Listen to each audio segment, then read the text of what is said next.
우선 임플란트 부작용의 종류는 임플란트 수술 진행 중에 그리고 수술 이후에 발생하는 부작용이 있을 수 있는데요. 수술이 잘 끝났는데도 불구하고 잇몸이 붓거나 피가 나거나 또는 입냄새가 나는 것 같다면 의 증상일 수가 있습니다.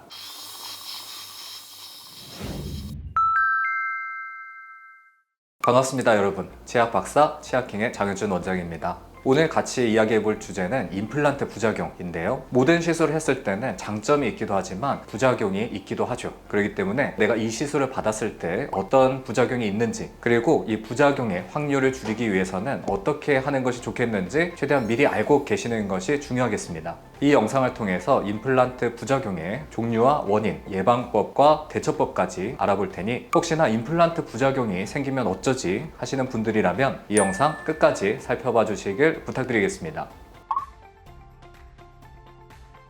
우선 임플란트 부작용의 종류는 크게 두 가지로 나눠볼 수 있을 것 같습니다. 임플란트 수술 진행 중에 그리고 수술 이후에 발생하는 부작용이 있을 수 있는데요. 수술로 인한 출혈, 붓기, 통증 등의 가장 흔하게 나타나는 부작용 중 하나입니다. 하지만 이런 부작용들은 크게는 걱정하실 필요가 없는 것이 시간이 지나면서 자연스럽게 없어지는 경우가 많기 때문입니다. 다만 이 수술이 잘 끝났는데도 불구하고 잇몸이 붓거나 피가 나거나 또는 입냄새가 나는 것 같다면 이것들은 단순히 시간이 지나면 없어지는 부작용이 아닐 수가 있는데요. 바로 임플란트 주위염의 증상일 수가 있기 때문입니다. 임플란트 주위염은 수술 이후에 임플란트를 심은 그 주변 잇몸뼈들이 흡수가 되는 증상인데요. 잇몸뼈에 들어가는 임플란트 픽스처, 즉 나사 주위로 염증이 생겨서 잇몸이 내려가고 심지어는 픽스처가 육안으로 보이는 경우까지 있을 수가 있습니다. 무엇보다 임플란트 주위염이 발생하게 되면 잇몸 조직이 손상이 되고 잇몸뼈가 자연적으로 복구되기가 힘듭니다. 설상가상으로 이 잇몸뼈가 많이 흡수가 되면은 임플란트 픽스처 자체가 흔들려서 이것을 제거해야 될 수도 있습니다. 그럼 이 무시무시한 임플란트 주위염 도대체 왜 생기게 되는 것일까요?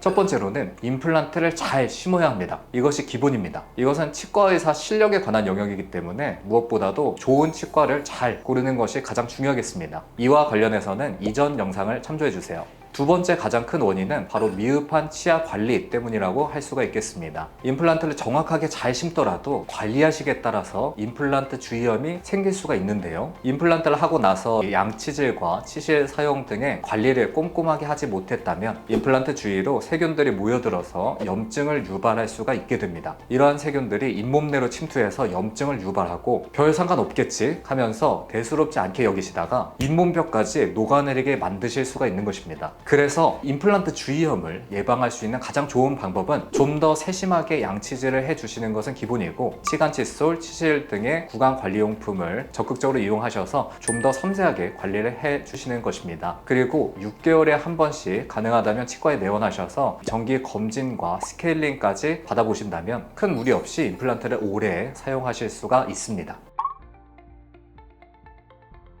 두 번째는 바로 기계적인 부작용입니다. 기계적인 부작용? 무슨 말이지? 하실 것 같은데요. 사실 어렵게 생각하실 필요가 없습니다. 쉽게 말해서 임플란트 보철물의 고정을 위해 조여놓은 나사가 부러진다든지 픽스처 자체가 부러지는 현상을 말합니다. 그렇다면 이렇게 파절과 같은 기계적인 부작용은 도대체 왜 나타나는 것일까요?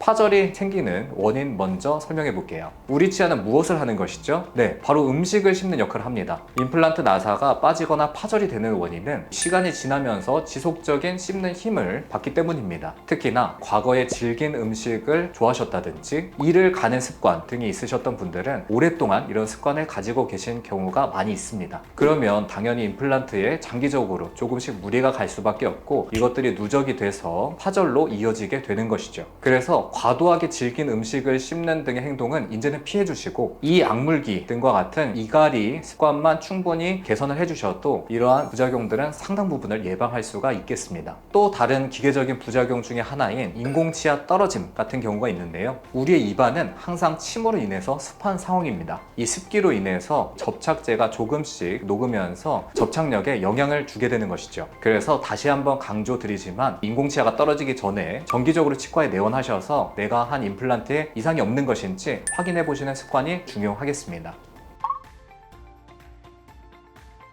그러면 이렇게 앞서 말씀드린 임플란트 부작용들이 발생했을 때 어떻게 대처를 하게 될까요? 첫 번째, 임플란트 주위염이 생겼을 경우입니다.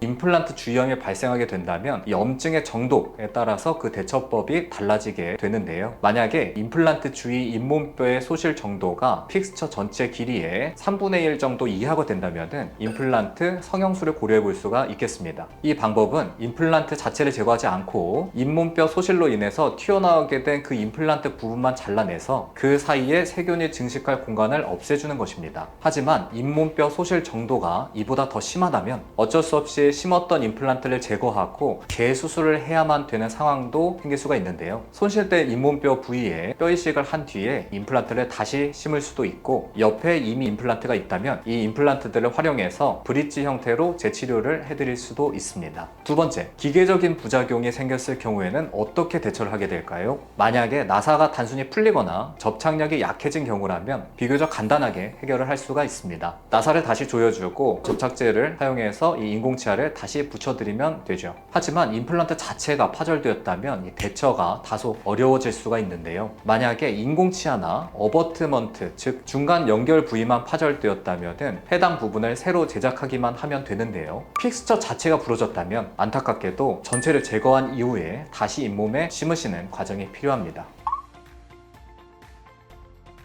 오늘은 임플란트 부작용과 그 해결 방법에 대해서 알아보았습니다. 임플란트 부작용을 예방하는 데 있어서 가장 중요한 것이 있다면 바로 좋은 치과의 선택, 그리고 꾸준한 관리입니다. 임플란트 부작용 정말 무섭지만 미리 공부하고 대비한다면 충분히 예방할 수 있습니다. 그럼 오늘도 좋은 하루 되시길 바랍니다. 여기까지 치아킹 장영준 원장이었습니다. 감사합니다.